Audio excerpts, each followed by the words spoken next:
ආයිබෝවන් කියලා පිළිගන්න පුතේ සියලුම දෙනාම මම සාකච්ඡා කරන්න බලාපොරොත්තු වෙන්නේ උසස් පෙළ විභාගයේ රසායන විද්‍යාවට අදාළව කර්මාන්ත රසායනය හා පරිසර දූෂණය කියන මාතෘකාව සම්බන්ධයෙන්. ඒතර පුතේ ඔයගොල්ලෝ දන්නවා මේ කර්මාන්ත රසායනය කියලා කියන්නේ පුතේ ලකුණු උල්පතක්. ඇයි මම එහෙම කියන්නේ? ඕගොල්ලන්ට මේ ගෙදරින් අරන් යන්න පුළුවන් ලකුණු ටිකක් තමයි කර්මාන්ත රසායනය කියන්නේ. ඇයි ඒ? ඕගොල්ලෝ එතන ගිහිල්ලා එන අමාරුවෙන් ගාන හිතලා එහෙම හදන්න ඕනද නෑ. එහෙම කිසිම දෙයක් නෑ. ඕගොල්ලෝ ගානට පාඩම් කරන් ගියා. පාඩම් කරන් ගියපු දේ එහෙම් පිටින්ම පේපර් එකේ ලිව්වා. හරිද? ඒ වගේ කොටස තමයි කර්මාන්ත රසායනය කියලා කියන්නේ. අනිවාර්යයෙන්ම ඕගොල්ලෝ පාඩම් කළ යුතු කොටසක්. ඇයි ඒ? මම මේ කියන්නේ පුතේ ඕගොල්ලෝ A එකක් හරි B එකක් හරි ටාගට් කරනවා නේ. කියන්නේ හොඳ රිසල්ට් එකක් ගන්න ඕන නම් ඔය අනිවාර්යයෙන්ම මේ කර්මාන්ත රසායනය හා පරිසර දූෂණය කියන පාඩම අනිවාර්යයෙන්ම සම්පූර්ණයෙන්ම පාඩම් කරලා යන්න. මොකද හේතුව පුතේ මේවා අපි ගෙදරින් අරන් යන ලකුණු. හරිද? ඒක නිසා මම සාකච්ඡා කරන්න බලාපොරොත්තු වෙන්නේ මැග්නීසියම් නිස්සාරණය කියන කොටස සම්බන්ධයෙන්. ඒතර ඊට කලින් දුවලා පුතාලා අනිවාර්යයෙන්ම අපේ පල්ලෙහා තියෙනවා. මම ඩිස්ක්‍රිප්ෂන් බොක්ස් එකේ දාලා තිනවා පල්ලෙහා අපේ ගෲප් එක, කෙමිස්ට්‍රි ගෲප් එක. හරිද? කෙමිස්ට්‍රි WhatsApp ගෲප් එක දාලා තිනවා. ඒකට අනිවාර්යෙන් ජොයින් වෙන්න. මොකද මම ඒකට අනිවාර්යෙන් ඔයගොල්ලන්ට නෝට්ස් දානවා, අලුතින් කරන වීඩියෝස් දානවා, ඒ වගේම පාස් පේපර්ස් ඩිස්කෂන් දානවා. හරිද? ඒක නිසා අනිවාර්යෙන් මේ ගෲප් එකට ජොයින් වෙන්න.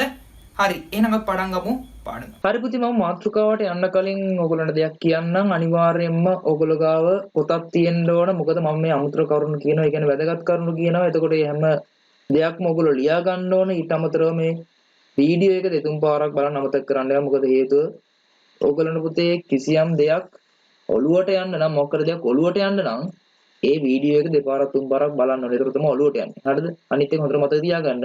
මේක නිකන් භාවනා කරනවා වගේ බලාගෙන අහගෙන ඉන්න එපා. මේ හැම දෙයක්ම ලියා ගන්න. ලියද්දි තමයි මේක හොඳට පාඩම් හිටින්නේ. හරි. මැග්නීසියම් නිස්සාරණය. එහෙම නැත්නම් මේ මැග්නීසියම් නිස්සාරණය කරන ක්‍රමය අපි හඳුන්වනවා ඩව් ක්‍රමය කියලා. හරිද? ඒතරකොට මේ මැග්නීසියම් නිස්සාරණය කරන්නේ අපි මුහුදු ජලය භාවිතා කරලා. හරිද? මුහුදු ජලය භාවිතා කරලා. ඇයි මුහුදු ජලය භාවිතා කරන්නේ? මුහුදු ජලය භාවිතා කරන්න හේතුව තමයි පුතේ වඩාත් ලාභදායක වීම. හරිද? ඇයි මේ වඩාත් ලාභදායක වීම කියලා කියන්නේ? මෙහෙමයි. දැන් කර්මාන්තයක් කරනවා නම් අනිවාර්යයෙන්ම ආර්ථික වාසිදායක වෙන්න එපා. හරිද? ආර්ථික වශයෙන් වාසිදායක වෙන්න ඕනේ. එහෙම වුණොත් තමයි අපි කර්මාන්තයක් කරන්නේ. නැතුව ඉතින් මේ ඒ කියන්නේ අපි කර්මාන්තයක් කරන්නේ නැහැ නේද? ඒ කියන්නේ අපිට පාඩු වෙන විදියට. එතකොට මේ මුහුදු ජලයෙන් මැග්නීසියම් නිස්සාරණය කරන එක වඩාත් ලාභදායකයි. ඒක නිසා තමයි මුහුදු ජලය භාවිතා කරලා තියෙන්නේ. මේ මුහුදු ජලය ගත්තොත් මේ මුහුදු ජලයේ තියෙනවා ප්‍රධාන සංඝටක විදියට අපිට බලා ගන්න පුළුවන් කවුද? සෝඩියම් අයන ඉන්නවා. ඊට පස්සේ සෝඩියම් අයන වලට පස්සේ වඩාත්ම සුලභ අයන විදියට අපිට මැග්නීසියම් අයන අඳුර ගන්න පුළුවන්. මේ මැග්නීසියම් අයන පුතේ බර අණුව 0.1.3ක් වගේ ප්‍රමාණයක් ඉන්නවා. හරි නේද? මුහුදු ජලයේ. එතකොට මේකෙන් අපි භාවිතා කරන අමුද්‍රව්‍ය මොනවද? මැග්නීසියම් නිස්සාරණය. හුණුගල්. හුණුගල් කියලා කියන්නේ මොනවද? Calcium carbonate.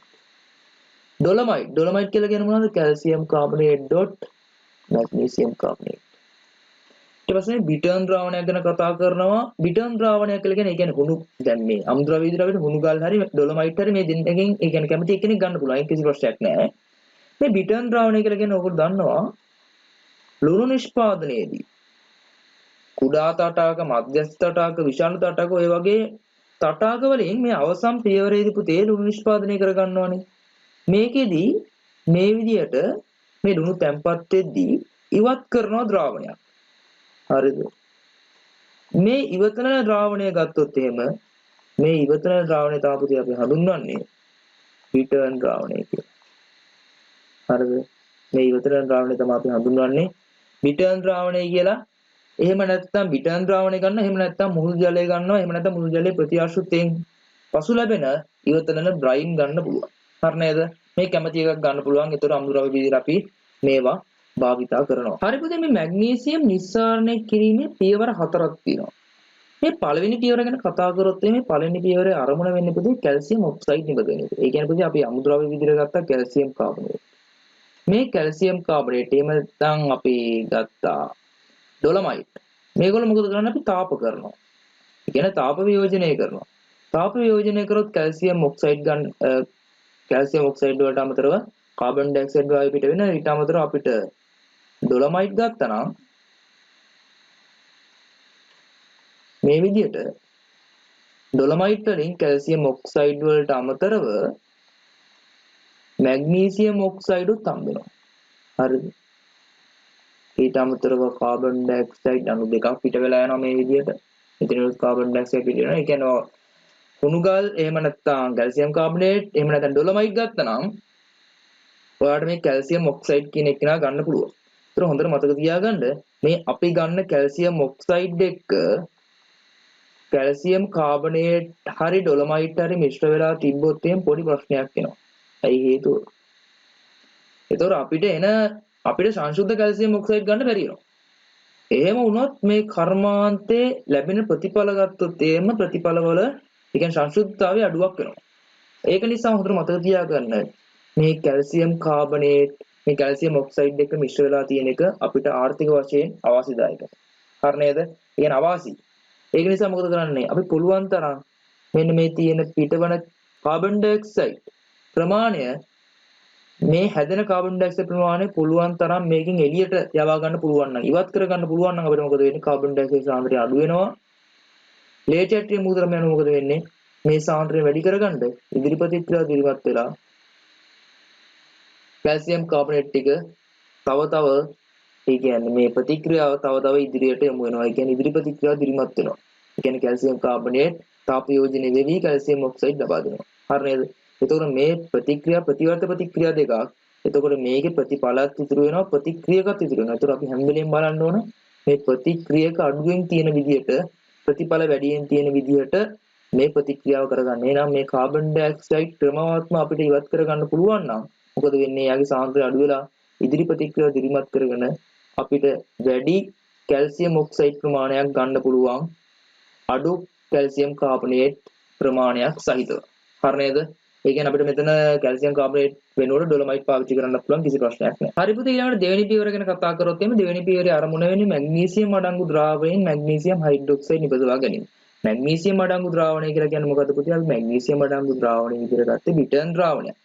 මේ බිටර්න් ද්‍රාවණය අපි පළවෙනි පියවරෙන් නිපදවගත්ත කැල්සියම් ඔක්සයිඩ් එක ප්‍රතික්‍රියා කරනවා. බිටර්න් ද්‍රාවණය කියලා කියපුවොත් ජලීය ද්‍රාවණයක්. මේ ජලීය ද්‍රාවණය මොකද කරන්නේ? අර කැල්සියම් ඔක්සයිඩ් එක ප්‍රතික්‍රියා කරනවා. කැල්සියම් ඔක්සයිඩ් එක ප්‍රතික්‍රියා කරාට පස්සේ පුතේ කැල්සියම් හයිඩ්‍රොක්සයිඩ් කියන එක හැදෙනවා. මේ කැල්සියම් හයිඩ්‍රොක්සයිඩ් කියන එක මෙන්න මේ විදිහට අවක්ෂේප වෙනවා කියලා කියන්නේ පුතේ මෙයා ජලයේ මද වශයෙන් දිය වෙන ලවණයක්. ඒ කියන්නේ ජලයේ මද වශයෙන් දිය වෙන එක කෙනෙක්. ඒ ජලයේ මද වශයෙන් දියනවා කියලා කියන්නේ එයා සම්පූර්ණයෙන්ම ජලයේ දියවීමක් සිදු වෙන්නේ නැහැ. භාගයට දිය වෙන්නේ. එතකොට මෙයාට KSP තියෙනවා. KSP කියලා කියන්නේ ද්‍රාවකතා ගුණිතයක් තියෙනවා. ද්‍රාවකතා ගුණිතය කියන එක දන්නවනේ ඔයගොල්ලෝ. එතකොට මෙයා ජලයේ මෙන්න මේ විදිහට කැල්සියම් අයනයි OH- අයනයි මෙන්න මේ විදිහට උඩුගිය ද්‍රාවණය ඇති කරනවා. ඔයගොල්ලෝ දන්නවනේ. ඒ කියන්නේ පුතේ මෙහෙම දෙයක්. හරිද? මම මේක ඇන්දොත් එහෙම මේ විදියට මෙයා මේ පල්ලෙහා කැල්සියම් හයිඩ්‍රොක්සයිඩ් අවක්ෂේපෙද්දී මේ උඩුගිය ද්‍රාවණයේ කැල්සියම් අයනයි OH- අයනයි ඉන්නවා. හරි නේද? හැබැයි ඔයගොල්ලෝ තව දෙයක් මෙතන දැනගන්න ඕන. මොකක්ද දන්නවද? KSP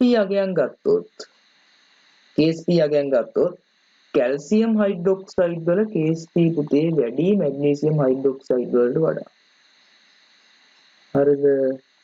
මැග්නීසියම් හයිඩ්‍රොක්සයිඩ් වලට වඩා KSP අගය වැඩි කැල්සියම් හයිඩ්‍රොක්සයිඩ් වල. KSP වැඩි කියන එක තේරුම මොකද්ද පුතේ? KSP අපි ලිව්වොත් මම KSP ලියන්නම්කෝ. හරිද? ඔන්න දැන් KSP ලියනවා. කාටද ලියන්නේ? කැල්සියම් හයිඩ්‍රොක්සයිඩ් වල ලියනවා කියලා හිතන්න. උතර මේ ප්‍රතික්‍රියාවනොත් කැල්සියම් වෙන සාන්ද්‍රණය වතාවක් OH- සාන්ද්‍රණයේ වර්ගය. ඕකනේ. එතකොට මේ KSP අගය වැඩි කියලා කියන්නේ උඩු ගියපු ද්‍රාවණයේ තියෙන OH- සාන්ද්‍රණය වැඩි. ඒ කියන්නේ මේ උඩු ගියපු ද්‍රාවණයේ ඉන්න OH- සාන්ද්‍රණය වැඩි. හරිද? ඇයි කැල්සියම් හයිඩ්‍රොක්සයිඩ් වල. හරිද? එතන මොකද වෙන්නේ? හොඳට මතක තියාගන්න. එතකොට මේ කැල්සියම් හයිඩ්‍රොක්සයිඩ් වල KSP වැඩි කියන එකේ තේරුම මෙයා කැල්සියම් හයිඩ්‍රොක්සයිඩ් අවක්ෂේපයක් ඇති වුණත් එයා උඩු ගිය ද්‍රාවණයේ එයාගේ ඇති වෙන OH- සාන්ද්‍රණය වැඩි. හැබැයි මැග්නීසියම් හයිඩ්‍රොක්සයිඩ් සැලකුවොත් එයාගේ KSP අඩුයි කියන එකේ තේරුම මොකද්ද? එයාගේ උඩු කියපු ද්‍රාවණයේ තියෙන OH මයිනස් සාන්ද්‍රණය අඩුයි කියන එක. එතන මොකද වෙන්නේ? මේ කැල්සියම් හයිඩ්‍රොක්සයිඩ් වල Ksp වැඩි නිසා මොකද වෙන්නේ? එයා ඇල්මක් දක්වනවා. මොකද්ද? මේ අවක්ෂේපයේ දියවේවි මොකද වෙන්නද? උඩට එන්න. හරිද?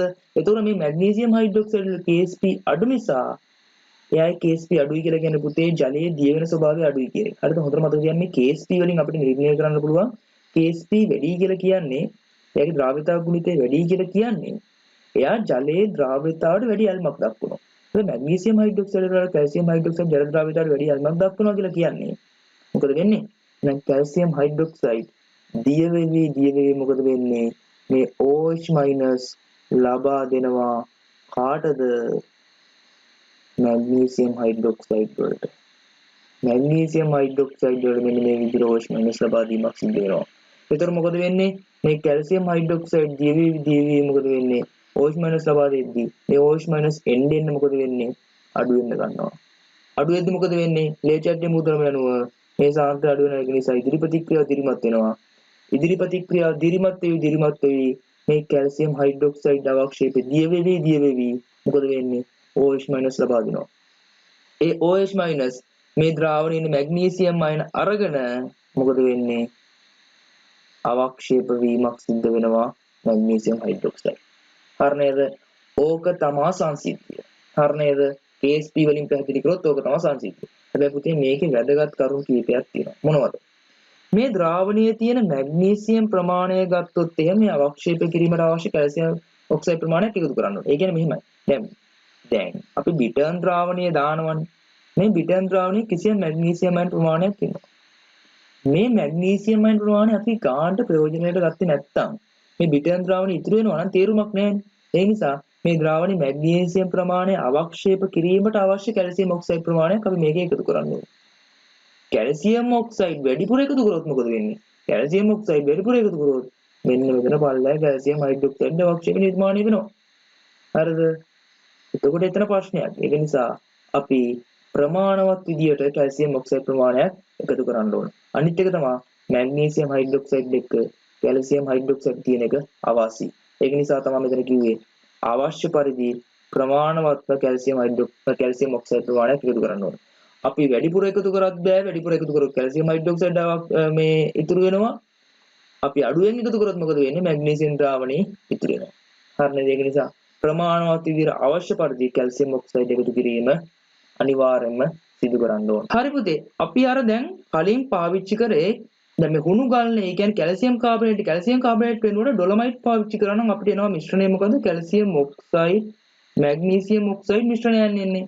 ඒතර මේක බිටර්න් ද්‍රාවණයක ප්‍රතික්‍රියා කරාට පස්සේ මේ කැල්සියම් ඔක්සයිඩ් එක බිටර්න් ද්‍රාවණයක ප්‍රතික්‍රියා කරාට පස්සේ කැල්සියම් හයිඩ්‍රොක්සයිඩ් එනවා. ඒකෙන් එන OH- මොකද වෙන්නේ?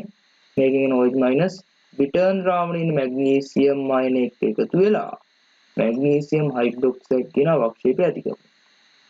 හැබැයි මැග්නීසියම් ඔක්සයිඩ් කියන එක ගැන කතා කරොත් එමේ ජලයේ අද්‍රාව්‍යය. හරිද? ඒතර පුතේ අපිට අන්තිමට එන අවක්ෂේපය ගත්තොත් මැග්නීසියම් හයිඩ්‍රොක්සයිඩ් එක්ක මේ මැග්නීසියම් ඔක්සයිඩ් එකතු වෙලා තමයි අපිට එන්නේ අවක්ෂේපය. ඒකට හේතුව තමයි මැග්නීසියම් ඔක්සයිඩ් ජලයේ අද්‍රාව්‍ය වීම.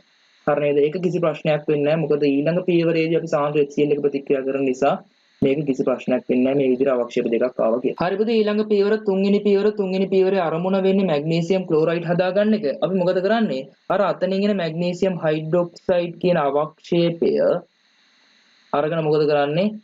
එයා පෙරලා ඉවත් කර ගන්නවා. මැග්නීසියම් හයිඩ්‍රොක්සයිඩ් කියන අවක්ෂේපය මොකද කරන්නේ? එයා පෙරලා අපි අයින් කර ගන්නවා. පෙරලා අයින් කරගෙන මොකද කරන්නේ?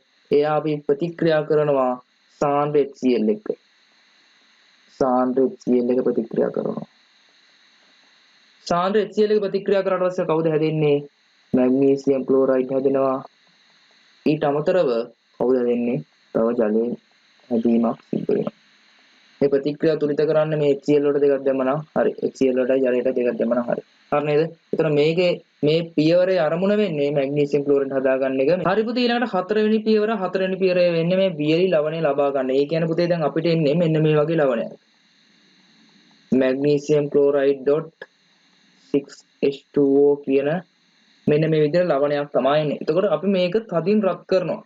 තදින් රත් කරාට පස්සේ අපිට එනවා පළවෙනි පියවරේදී magnesium chloride dot 4H2O කියන solid එක. එතනින් මොකද වෙන්නේ? ජල අණු දෙකක් ඉවත් වෙලා යනවා.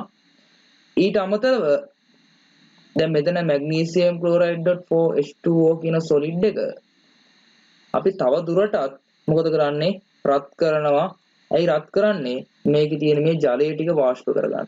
එතන අපුතේ magnesium chloride dot 2H2O කියන solid එක එතන ජල අණු දෙකක් ඉවත් වෙලා යනවා. හරි නේද? එතන මෙන්න අපිට හම්බෙන ලවණය. මේ ලවණය ගත්තොත් එහෙම මේ ලවණය පුතේ 116ක් විතර ස්කන්ධ ප්‍රශ්‍රතය අණුව ජලයේ තියෙනවා. හරිද?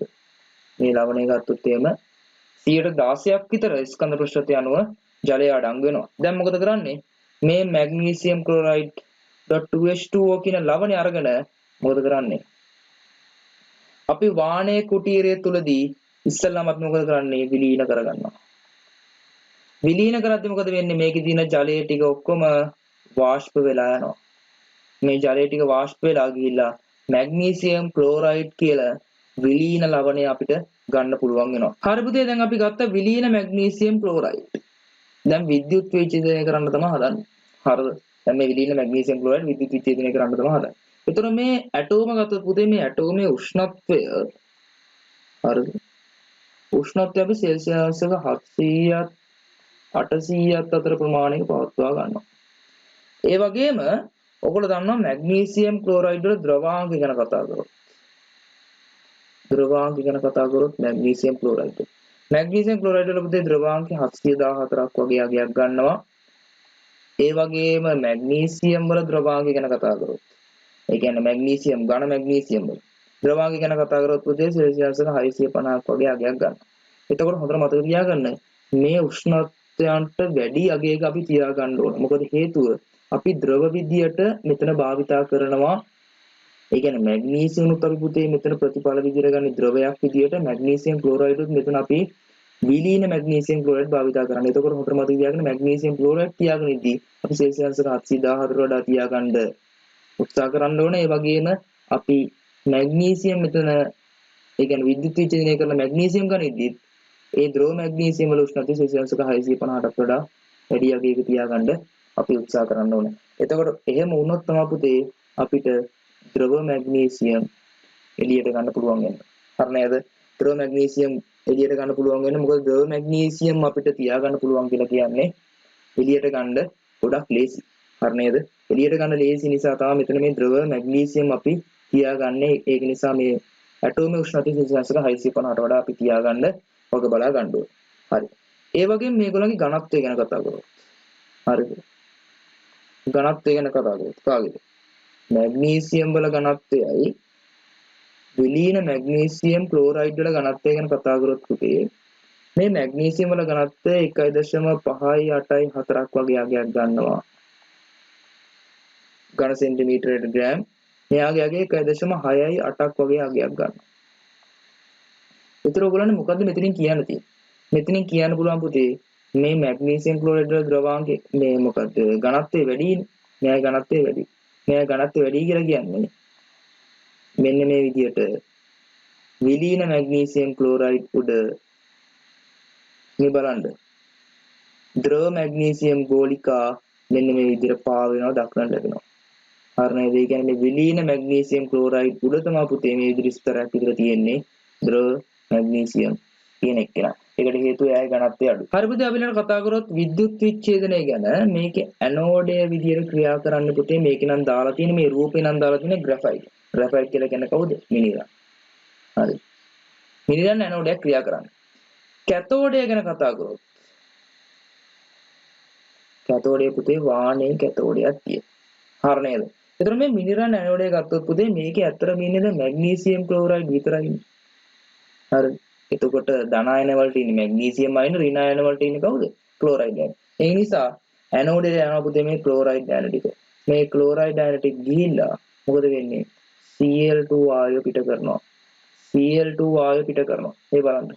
මේ තියෙන මේ Cl2 වායුව පිට කරන විදිහට. හරි නේද? ඒතර මිනරල් ඇනෝඩියෙන් තමයි පුතේ මේ විදිහට Cl2 වායුව නිකුත් වීමක් සිද්ධ වෙන්නේ. ඊට අමතරව පුතේ මේ මෙතන කැතෝඩේ මොකද වෙන්නේ? කැතෝඩේට යනවා මැග්නීසියම් ටික Mg2+ ටික. මේ මැග්නීසියම් අය ටික ගිහලා මොකද වෙන්නේ? ඉලෙක්ට්‍රෝන අරගෙන මෙන්න මේ විදිහට මැග්නීසියම් ද්‍රව මැග්නීසියම් සෑදීමක් සිද්ධ වෙනවා. ඒතර මෙතනින් පුතේ අපිට 99.8ක වගේ ඵලදාවක් ලබා ගන්න පුළුවන් වෙනවා. මේ විදිහට කර්මාන්තය නිවැරදිව කරොත් එහෙම ඒ වගේම මේ හැදෙන මැග්නීසියම් ද්‍රව මැග්නීසියම් කෝෂයෙන් ඉවත් කිරීමක් සිද්ධ කරනවා. හරිද? මේ හැදෙන ද්‍රව මැග්නීසියම් කෝෂයෙන් ඉවත් කිරීමක් සිද්ධ කරනවා. එතකොට පුතේ මෙන්න මෙතන මේ ක්ලෝරින්. මේ ක්ලෝරින් H2 එක්ක ප්‍රතික්‍රියා කරලා HCl නිෂ්පාදනය කර ගන්න පුළුවන්.